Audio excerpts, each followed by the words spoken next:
And we are live. So why don't you go ahead and introduce yourself? I am Tiffany Rhoe, and funnily enough, I actually met Charlie. Gosh, I'm going to age myself, but like 30 years ago, It's a give little or bit take more than a that, little. but we won't say. So I was thinking about that. I was like going, oh man. No, it was, yeah, I guess it was about 30 years ago. So yeah. So yes, actually, yeah, she was, you were best friends with Megan Rourke. Shout out to Megan. And used to come along and cheer. It's like, yay. And so Yeah, when I was coaching softball with her mom. so fun, so fun. And then we came across LinkedIn decades later. Again, sorry with the aging, but That's okay. super excited to be here. Thank you so much for having me. I am very excited to have you, and we'll go through the whole thing because part of it is because of what you have done over the last 12, 15 years. And so we'll talk about that because I think that's going to be super relevant. But first, let's talk about you grew up here in Pleasant Hill I did. and take it away from there. Yeah, absolutely. So born and raised in Pleasant Hill, actually graduated from College Park High. So Go always, Falcons. yeah, always knew that DVC was in my future. It was right across the street. But I will share that, growing up, I always wanted to be in staffing. Hmm. Sorry, not in staffing. Always wanted to be in the medical field. Yeah. So always wanted to be a pediatric nurse practitioner. So like growing up, I wanted to help people. Hmm. Was like really excited about that, what that looked like. So, went to school, graduated, and then I took some classes at DVC, really just, kind of the basics, English, did a fun kickboxing class. Oh, really? Okay. Yeah, Okay. had some fun there. And then, I knew I didn't have the opportunity to go to a 4-year college. It's not something I could afford or my parents could afford. And so I was okay with that. I knew that, the nursing is where I wanted to be. And so after a few classes at DVC, I went out to study for medical assisting. So got into that, went to Western Career College, which I think actually now is Carrington College. Yes, and Uh, it's right next door to College Park. yeah, that's so funny. Yeah. I loved it. It was a really fun program. I got in. I was like, okay, this is my start. It was great. But then unfortunately, after I graduated, getting a job was really hard. I had my medical assisting certificate and that was great, but I didn't have the experience. So started looking for opportunities, and I got to join at a dialysis center. Kind of worked at like a patient ward in the front, just, doing some admin. And then I had the opportunity to become a patient care technician, which is essentially like taking people on dialysis, taking them off, monitoring them, with the assistance of an RN.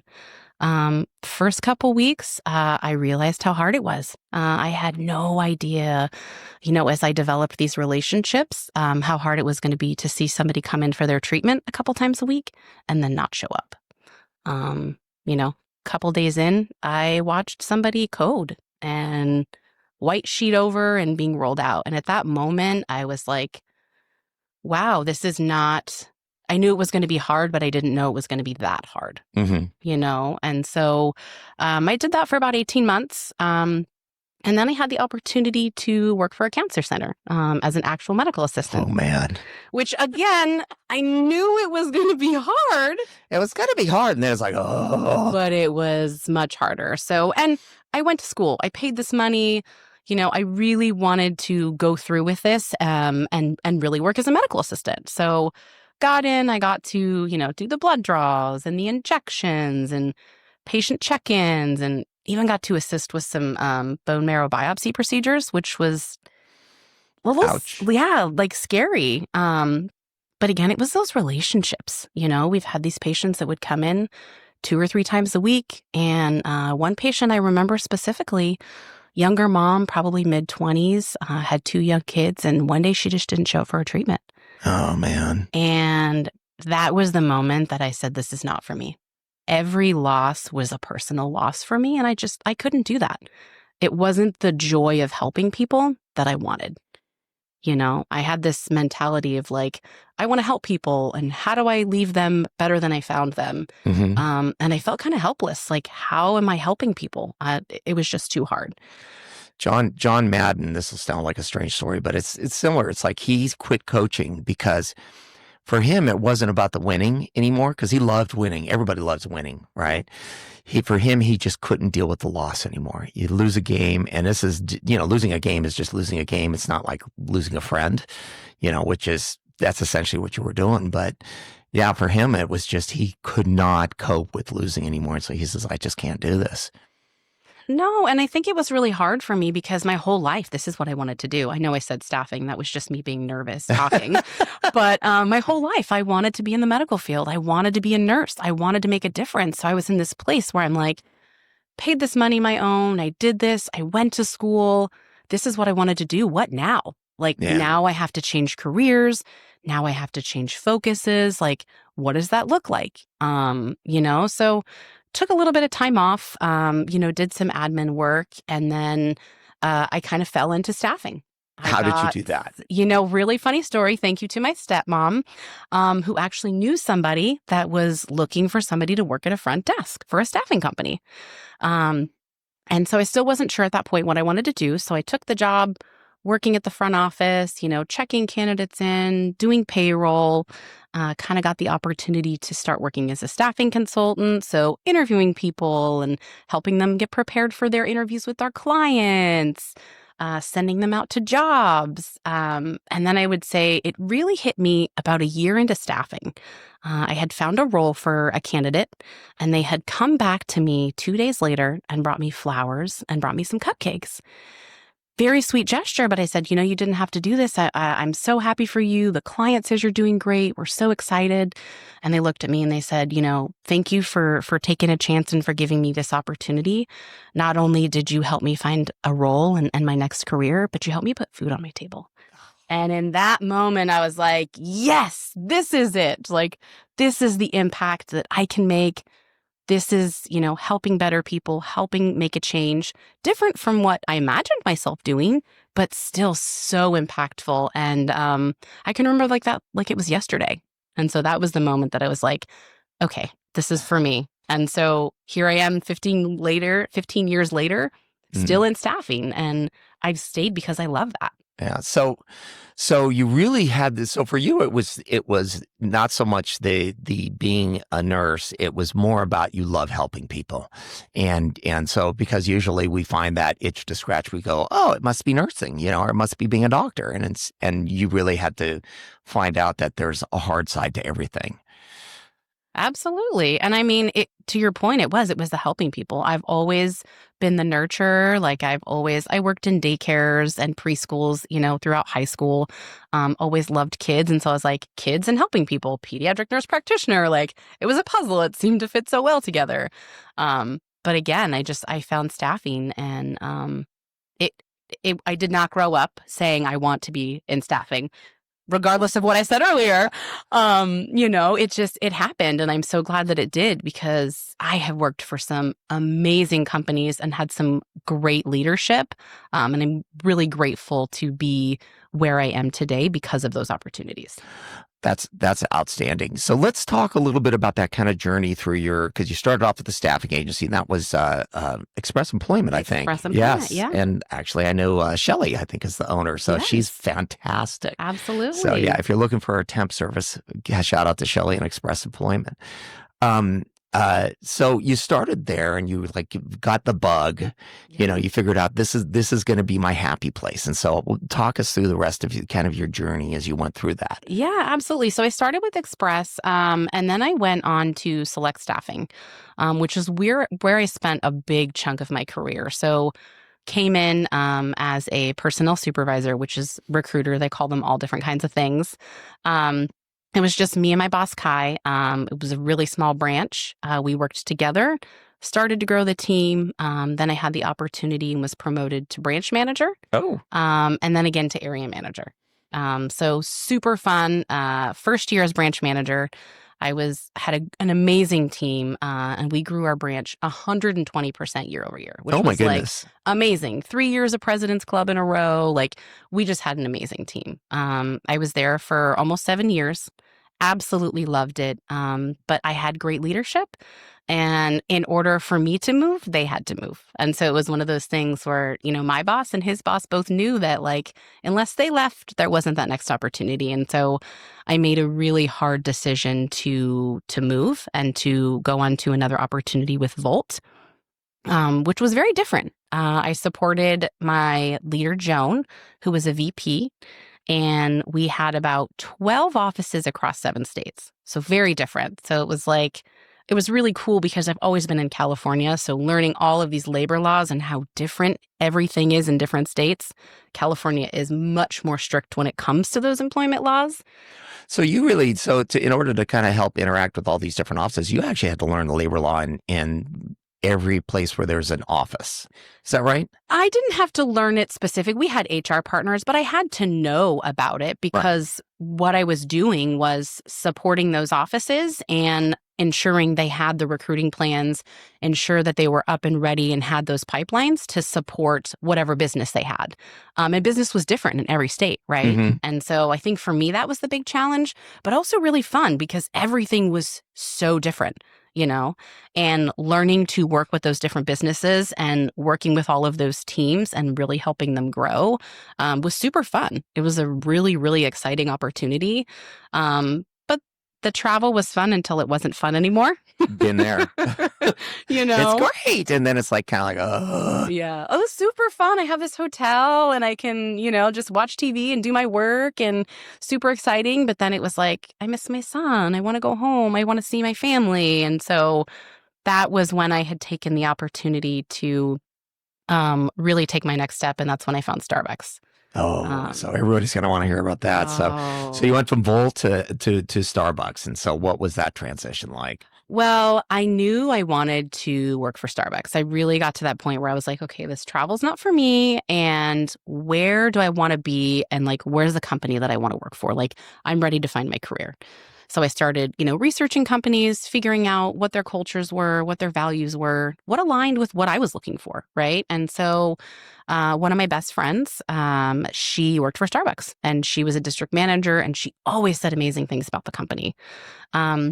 And in my last role at Volt, funnily enough, when I wasn't traveling, I had the opportunity to work remotely. And I would always find myself in a Starbucks. Like some days I'd get in my car, Charlie, and I'd just show up at a Starbucks and I didn't even realize that's where I was going because I loved being in Starbucks. And so I was like, this is where I want to be. Like, this is a company I want to work for. Like, if the interaction as a customer is this great, like, hire me. Like, where do I sign on the dotted line? So applied for a couple roles, didn't make much traction. And so I was like, it's time to really start that networking piece. So I connected with as many people as I could at Starbucks.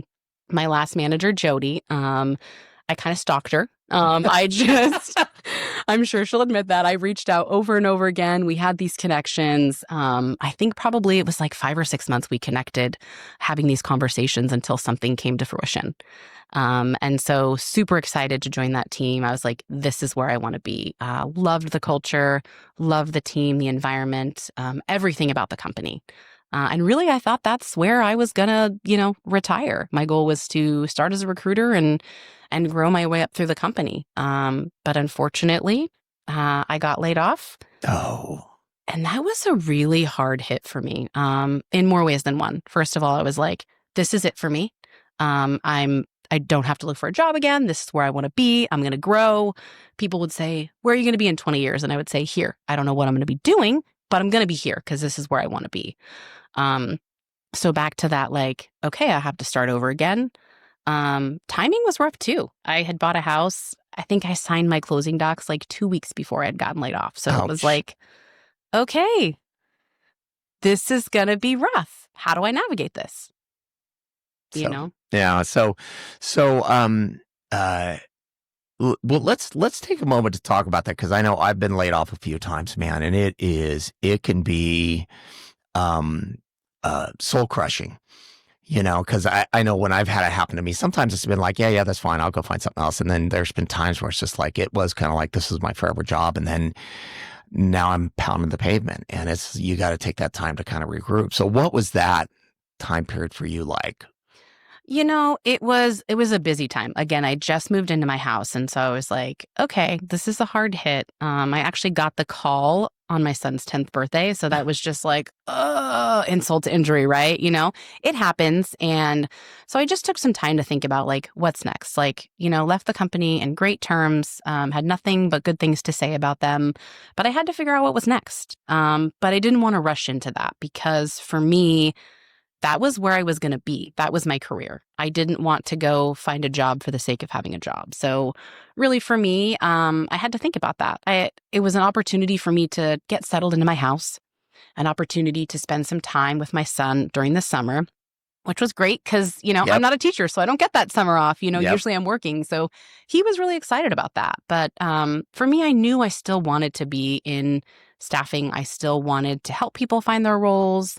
And so, I updated my LinkedIn. I started, putting feelers out there, but really took some time to figure out what that next step was because I wanted to make sure it was the best career move for me. Okay.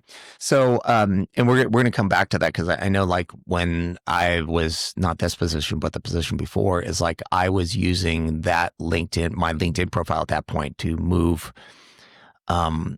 that particular career forward, but it wasn't like something to move me forward. Mm-hmm. And when I left that company, it was like one of those things like, oh, okay. I basically had neglected my LinkedIn for what I really needed to be using it for. So, but we'll get back to that in a minute. So then you decided, okay, now it's time to kind of get things going, and you've had a busy fall.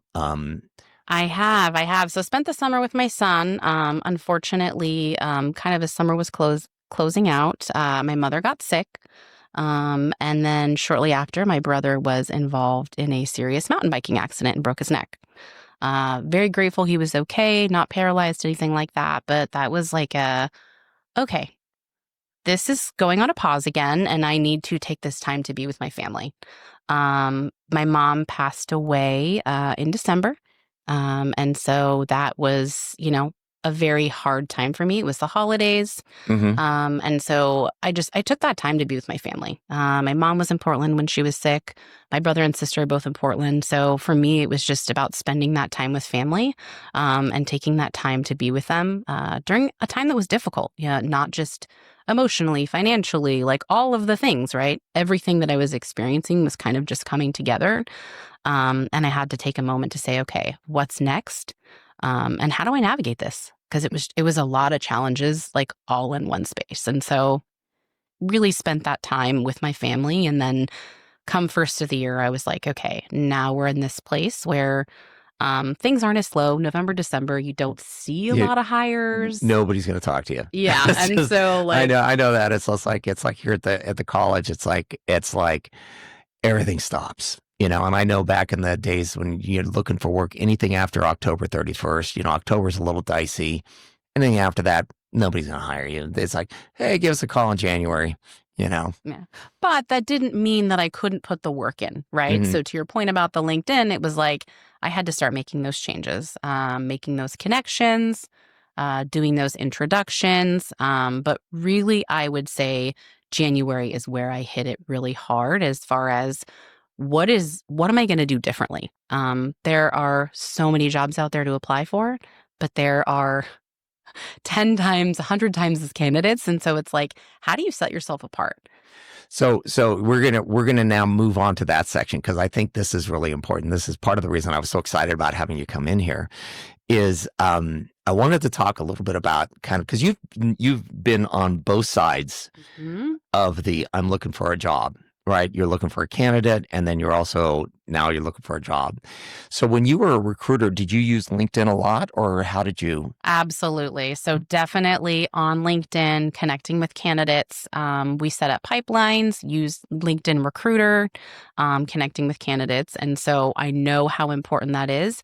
But I also know the amount of in-mail that you get, right? Yes. There, especially working for a name like Starbucks, right? There were constantly candidates reaching out saying, hey, I want to work for Starbucks. Hey, I want to work for Starbucks. And so we had a process, and I would share with them what that looked like, so that they understood what that process looks like. I can't give you the name of a hiring manager and send you through, but I can encourage you to search on LinkedIn and connect with people and apply and send those messages because that's how I got my opportunity at Mm-hmm. Starbucks, right? And so knowing that, like, as I go in, I'm like, oh man. And it's so funny because I've been doing this for 15 years and I was like, okay, my resume is great. And I was like, but is it? Like, Hmm. I've been doing this. And so I'm like, what am I not seeing that somebody else could be seeing? Because I'm so used to doing it for other people, but doing it for myself, I was like, I can't do this. Like, so it was just interesting to be in the other seat when I've been on the other side of it for so long. So, what are some tips that somebody could do with like their LinkedIn or their opportunity to kind of like maybe stand out a little bit or at least get noticed? I mean, what are some things that, I'm reaching out to a recruiter. Yes, there's a process, but what could make me maybe slightly more likely to have somebody at least pick up the phone, or I don't know if anybody even does that anymore, but shoot an email or an in-mail. Absolutely. I would say, like, take a good hard look at your LinkedIn. Like, is your profile updated? Is your picture 10 years ago? Is your headline recent? Really go in there, figure out what it is that you want to do, highlight those skills, and put that on your LinkedIn. Make sure your work experience is in there. Make sure that if you have done some work recently and you can get some recommendations, that's something I worked on recently. Get recommendations. People are looking at your LinkedIn, and that's a really good way to set yourself apart, is ensuring that that's updated. Because if you connect with someone, the first thing that they're going to go do is look at your profile and they're going to say, okay, this profile doesn't look very accurate. Maybe you haven't posted in 4 years. How are you setting yourself apart and branding? So one of the things, and I said this in the email in the in-mail that I sent you, is it was something you post. You post a couple times a week, I think two, three Yes. times a week, but you're posting, like one of it, I think the one that caught my eye was one that you had taken what somebody else had written and then written a commentary on it. I was like, oh, and then I started looking at your other stuff. So again, it was that caught my eye. And talk just for a minute about that, because it's like, otherwise it's like, hey, glad to be here, congratulations, all that stuff. All that stuff is great, but I think having some sort of something to say is probably. Absolutely. How are you creating value? Right? So, what are you sharing that other people in your network are looking at, whether it's a candidate or a hiring manager? Because if you look, everybody that you're linked in with, they can see when you comment. So, if you comment on something of mine and you're connected with 17 hiring managers, they're going to see that and they're going to look at that comment. So, how are you interacting and sharing advice? Like, think about something that you've done in your career that's been impactful. How can you share that with your LinkedIn network? How can you congratulate someone on a job? Because at the end of the day, it's those relationships and that networking that's going to set you apart. If you're one of 300 applicants that just applied for a role on LinkedIn and you're connected with that manager and they've seen that you've been active on LinkedIn, Hey, I that's know going to, that name. I know that name. Wait, Charlie, Mhm. he posted that article about how to be proactive in LinkedIn. He shared some really good tips on how to apply for a job or how to set myself apart in an interview. Like, that's how you stand out. Well, mine would be what we have clubs here at DVC, and one of my favorite clubs, and I tell everybody about it, is the Cheese Club. And everybody laughs and it's fun. But the thing that's amazing to me is these guys started it kind of on a lark. They're super organized about it. They have it very well set up and they're building something that they want to be a legacy, to where it's like it continues on beyond. They didn't do it just because they need it for their resume.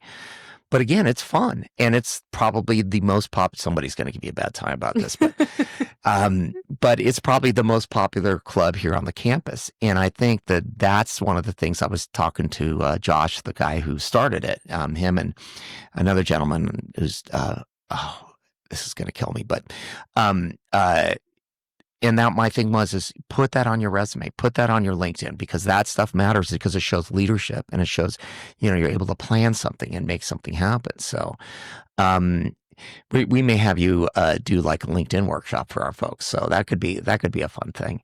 So you went from, this is the side that you use LinkedIn on, and now you're on the other side.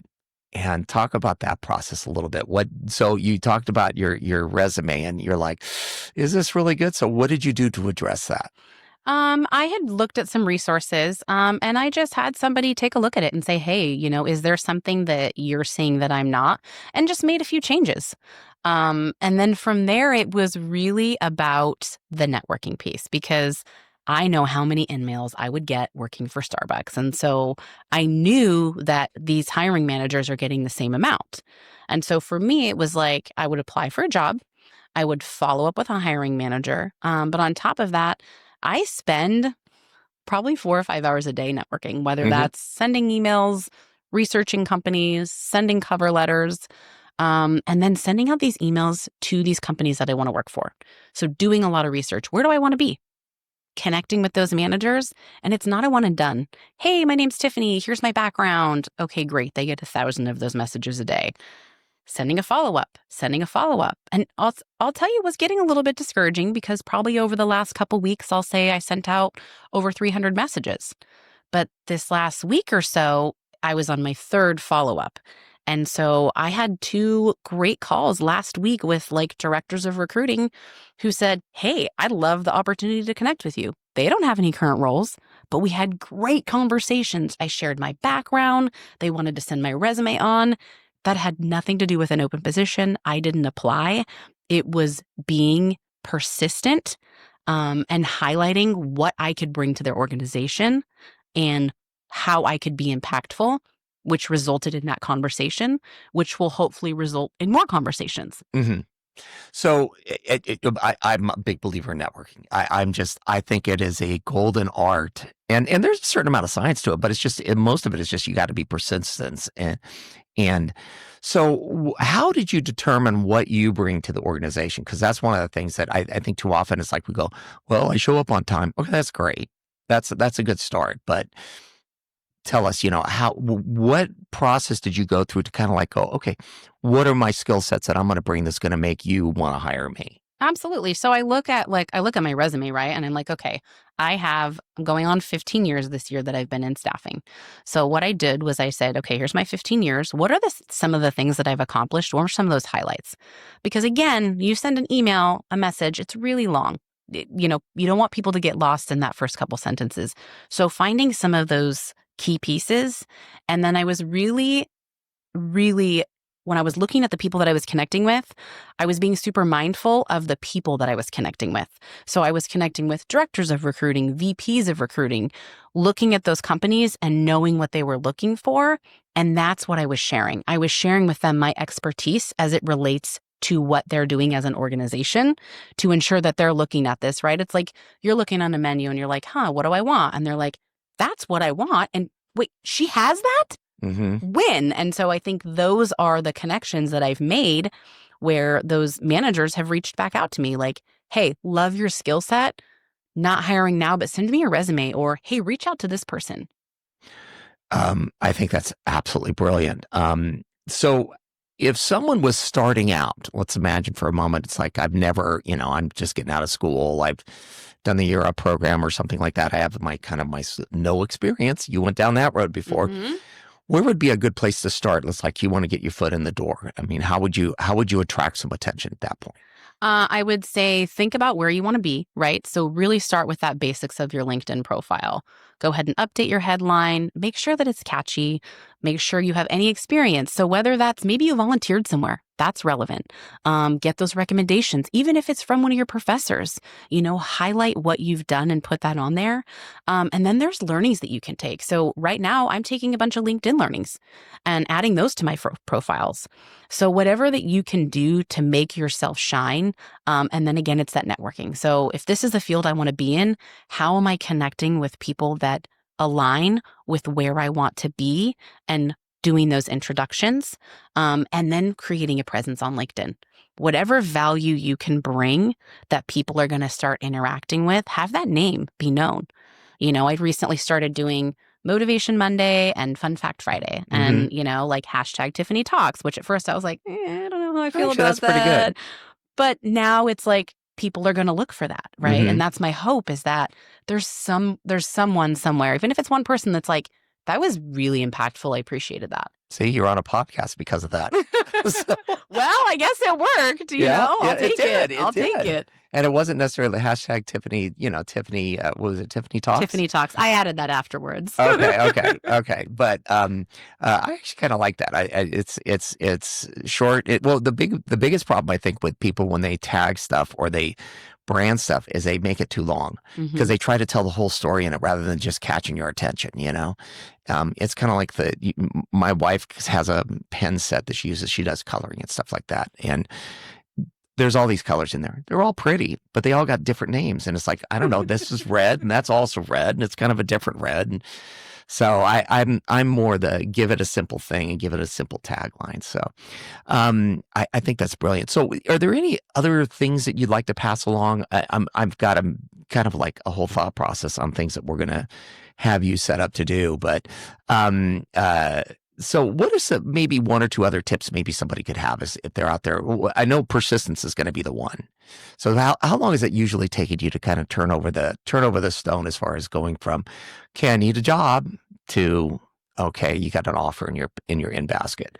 It's really hard to put a time frame on that. I think there's so many different variables when Hmm. you look at that, right? What is your industry? What's the unemployment rate? And like how many people are looking in your field? Right now, I'm in talent acquisition, and a lot of the roles are remote. Okay. Who doesn't want a remote role, right? So that's a lot harder to find than somebody who could be in a different field. So again, it's really hard to put a time frame on that, but I would say not don't put all your eggs in one basket. Okay. When I had first started looking, I had a couple conversations and I got really excited about it and I let my foot off the gas a little bit. And that was a poor choice on my part because I was like, these are great conversations. I'm really excited. Whereas I should have continued to push myself along. And not just use one resource. LinkedIn is great, but there are so many other resources out there. There's a platform called Welcome to the Jungle. Oh, um, I know. I had recently heard about it. My cousin had told me about it. Indeed, ZipRecruiter, like local colleges. There are so many things that you can do. And also, there are so many companies that don't post on LinkedIn. So, like, my suggestion is what do you want to do and where do you want to work? Find your top 10 companies, set up career alerts because those are the companies that you're not going to have hundreds and hundreds of people of applying. If you go on LinkedIn and see easy apply, sometimes I'll go on there and I'm just curious.